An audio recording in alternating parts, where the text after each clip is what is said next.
Enfin, Bardellus Maximus est parvenu en Mordor sur TF1 pour affronter en combat singulier Gabriel Attal, le roi sorcier. Et je souhaite que d'ici à la fin de mon action à Matignon, on puisse exonérer d'impôt sur le revenu les jeunes de moins de 30 ans. Bah ça veut dire que vous allez vous auto-exonérer d'impôts. Oui. Pour ce débat endiablé dans lequel ils vont tous s'opposer. J'espère que Manuel vous allez vite Bompard, faire vos cartons parce que vous n'êtes pas au niveau. Non, mais Quand vous je l'avez vois le parfaitement niveau de assumé. vos arguments, je comprends qu'on soit réunis là tous les trois et je comprends que M. Macron ait cherché à vous Jordan distancer. Bardella. Mais hélas, pour le héros Bardella, comme à sa première rencontre avec l'étoile noire, il va très vite se retrouver en difficulté. À 24 ans, vous partirez avec 42 années de cotisation, c'est-à-dire 66 ans. Ah ben, Donc plus tard que dans la réforme actuelle d'Emmanuel Macron. mais vous n'êtes a pas le gagné. professeur ce soir, monsieur Je vous pose une Attal. question, c'est un débat, Jordan Bardella, arrêtez cette Oui, mais- arrogance en permanence, je peux vous poser une question. Bardellus Maximus survivra-t-il ou sera-t-il roué de coups jusqu'à la mort? Qui réussira à captiver et persuader son public pour les inciter à voter à la majorité? Les plans à 3 en place publique sont-ils vraiment une bonne idée? Comme d'habitude, analysons les techniques et ruses de ces personnages pour les utiliser à votre tour, à votre avantage.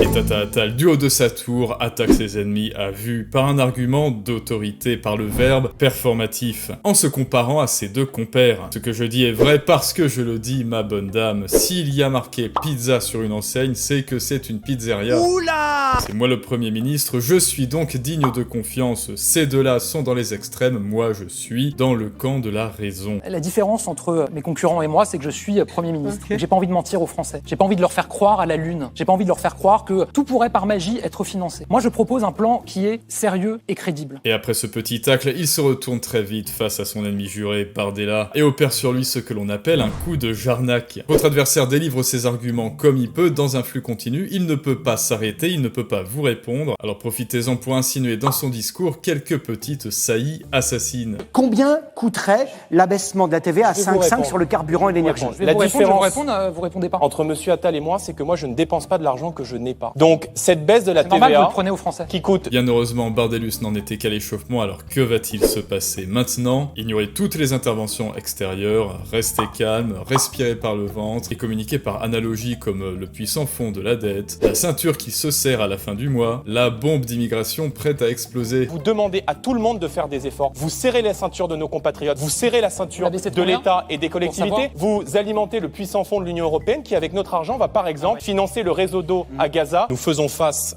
à des continents, et notamment l'Afrique, qui vont devenir des bombes démographiques et dont on sait qu'une grande partie des aspirants à l'immigration seront tentés de venir sur le sol européen. Et là, c'en était trop pour Attal. Et après cette petite parade nuptiale, il est temps pour eux de passer au combat rapproché. On vous fait une petite interro surprise, jouez sur l'anti-autorité. Obligez l'autre à se mettre dans une posture de professeur duquel il n'a pas légitimité pour mieux le ridiculiser. Vous savez combien rapporte la TVA sur les produits énergétiques chaque année? Allez-y, faites-nous un cours d'économie. Non, c'est pas un cours d'économie. Monsieur le Premier ministre, La TVA 1000 sur milliards les- d'euros de Non, dette. On la est là TVA pour voir sur les- vos paroles, mais Laissez-moi juste répondre, quand on a ça a un l'air de bilan vous comme gêner ça, que je vous compte- non, que non, je vous pensais contredise que sur vous la alliez Bardella, arriver. laissez Je vous ai parlé Gabriel beaucoup quand Attal. vous êtes exprimé. Et là, les amis, après ces interventions, nous avons un problème. Bardella a un problème. Le héros Bardellus Maximus, en plein combat, va se retrouver en difficulté sur le fil de la mort imminente. À 24 ans, vous partirez avec 42 années de cotisation, c'est-à-dire 66 ans. 66 ans. Comment ça, Donc mon ref? plus tard que dans la réforme actuelle d'Emmanuel Macron. Mais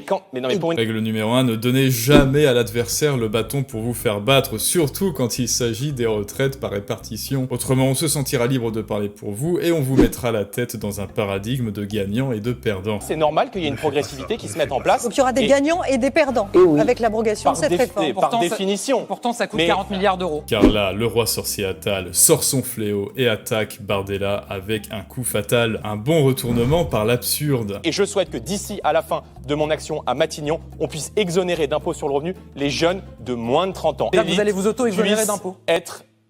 Pardon. Bah, ça veut dire que vous allez vous auto-exonérer d'impôts, vous avez Non, moins mais de 30 je ans. vais- je vais- Bah ouais. je vais vous faire une révélation. Ah oui, Bardella, pas d'impôt pour les moins de 30 ans, alors vous voulez vous exonérer d'impôts. Et oui, j'ai révélé au public vos actions purement égoïstes, au nom de la justice fiscale. Kylian Mbappé a eu raison de partir, non, ou a eu tort plutôt de partir à Madrid, il aurait plutôt dû rester, puisqu'avec vous, il aurait été exonéré n'avez d'impôts. pas- vous prenez toujours l'exception. Non, La mais- justice fiscale, c'est qu'on paye Monsieur en Attal. fonction de ses revenus. Non. Et à partir de là, Tata Attal enfonce le clou et enchaîne les coups. Le SSJ2 de cette technique, c'est la vision surréaliste. Montrer avec des images sensitives à quel point les visions, le métaverse de l'adversaire est ubuesque et effrayant. Jordan Bardella nous propose un monde où on ne paye pas d'impôts jusqu'à 30 ans et on arrête de travailler à 60 ans, où en même temps on baisse les taxes et on augmente les dépenses. Qui paye dans votre modèle Qui paye dans votre modèle où on ne paye pas d'impôts jusqu'à 30 ans et on arrête de bosser à 60 ans et où en même temps on baisse toutes les taxes? Ensuite, infériorisez-le, installez une hiérarchie entre vous, mon temps est précieux, je suis Premier ministre, vous ne le méritez pas, balancez-lui le dossier à la figure, il a qu'à le lire tout seul. Il y a le rapport annuel de la Cour des comptes qui vient de sortir, je peux vous l'envoyer, ça vous fera gagner du temps et je peux vous dire que le temps à Matignon, il est précieux, il y a 50 décisions à prendre par jour,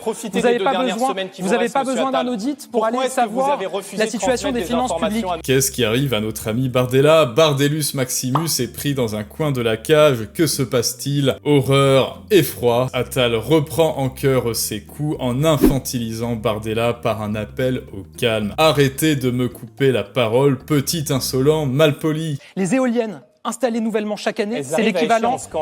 Attendez, Jordan Bardella, laissez-moi parler quand même un moment. C'est 1,7 gigawatts, je crois, supplémentaires qui sont installés chaque année.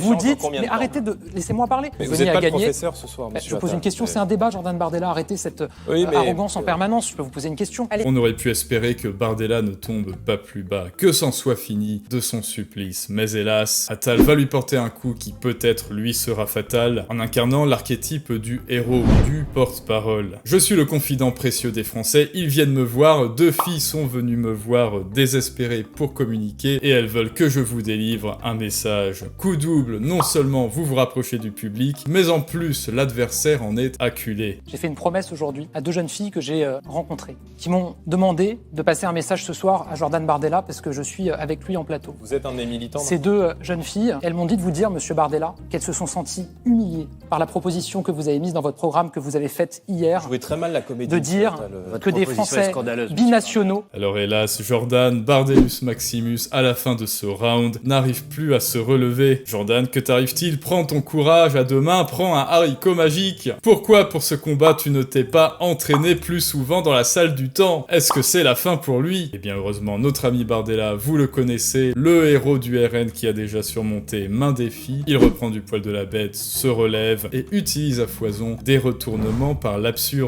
Un travailleur sur 10 dans ce pays qui est un travailleur immigré, eh ben je vais vous dire, plutôt que de les dénigrer de manière systématique, vous devriez les remercier. Que contrairement à ce que vous dites, les immigrés en France, ils ne coûtent pas de l'argent, ils rapportent de l'argent. L'immigration rapporte chaque année 10 milliards d'euros. Augmentons l'immigration alors. Monsieur Attal. Des exemples par l'extrême façon contre Uno. Vous avez annoncé que quand on est binational, on ne serait pas suffisamment digne de confiance pour occuper des postes importants et sensibles dans la fonction publique. Vous voulez mettre un franco-russe à la tête d'une centrale nucléaire? Ça vous pose pas un sujet d'intérêt national?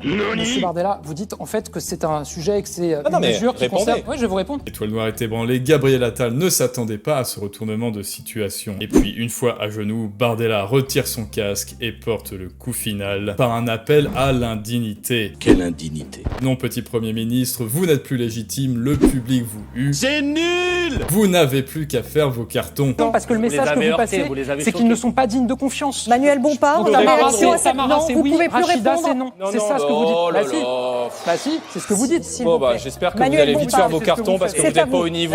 Quand je vois le niveau de vos arguments, je comprends qu'on soit réunis là tous les trois et je comprends que monsieur Macron ait cherché à vous licencier. Hurrah, Bardellus est sauvé. Mais ne baissez pas votre garde trop rapidement car un ennemi rôde. Et il est beaucoup plus dangereux qu'on ne le pensait. Car oui, Manuel Bompard est plus enragé que jamais. Il nous réserve même une surprise finale, peut-être bien malgré lui. Mais avant, observez bien, notre ami Manu maîtrise l'art du pré-banking. On sait déjà qu'il est hypocrite avant même qu'il ait ouvert la bouche. Immigration zéro, c'est un slogan. Je veux un solde de 10 000 entrées légales par an. C'est un solde. C'est là où vous êtes. Mais je ne souhaite plus d'immigration clandestine. Vous êtes hypocrite. S'il vous plaît. Je vais vous répondre. Mais d'abord, je vais vous montrer pourquoi vous êtes hypocrite. Parce que vous dites ça dans la campagne électorale. Et il y a quelqu'un d'autre qui le faisait avant vous, monsieur Bardella. Elle s'appelle Madame Meloni. Elle était candidate en Italie. Il maîtrise l'art de la prosopopée, c'est-à-dire l'art d'attribuer des qualités et une volonté propre à un gentil petit virus de gauche tolérant, par exemple. Ça coûtera plus cher de les soigner, que ça fait courir un risque de propagation d'épidémie sur l'ensemble de la population. Parce que vous savez, monsieur Bardella, un virus, il ne sait pas si une personne a des papiers ou si elle n'en a pas. Il maîtrise l'art du raisonnement analogue pour recadrer les autres. Je vous parle des écoles, monsieur Attal, alors tout comme à l'école, tenez-vous à carreau. Les sujets de l'école, c'est que contrairement à vos promesses... Vous en parlez aussi. Les sujets de l'école, bah oui, vous en parlez, l'élévation du niveau de nos élèves. S'il vous plaît, Gabriel Attal. L'autorité, c'est de commencer, le respect, je crois que c'est de commencer à laisser terminer les autres quand ils sont en train de s'exprimer, y compris à l'école, mais y compris dans les débats. Allez les amis, il est temps, face au plot twist final, face au dernier mot des candidats. En bouquet final, il y a un petit malaise commis par nul autre que notre ami Manu. Trahi par ses amis LFI peut-être, piégé bien malgré lui dans son texte par le schéma annonciateur, observez bien. Qu'avez-vous à dire aux électeurs pour les convaincre d'aller voter dimanche? Jordan Bardella, le tirage au sort vous a désigné pour commencer. Bardella nous conseille de ne pas se laisser avoir par les dispensateurs de la peur, ce qui est normal. Ne vous laissez pas intimider par ceux qui surfent sur les peurs. Soyez français et soyez patriotes. Manuel Bompard, quel est votre message ce soir aux électeurs? Et face à ça, et juste après, que nous dit Manu? Je sais que depuis la dissolution de l'Assemblée nationale, beaucoup d'entre vous vivent dans la peur.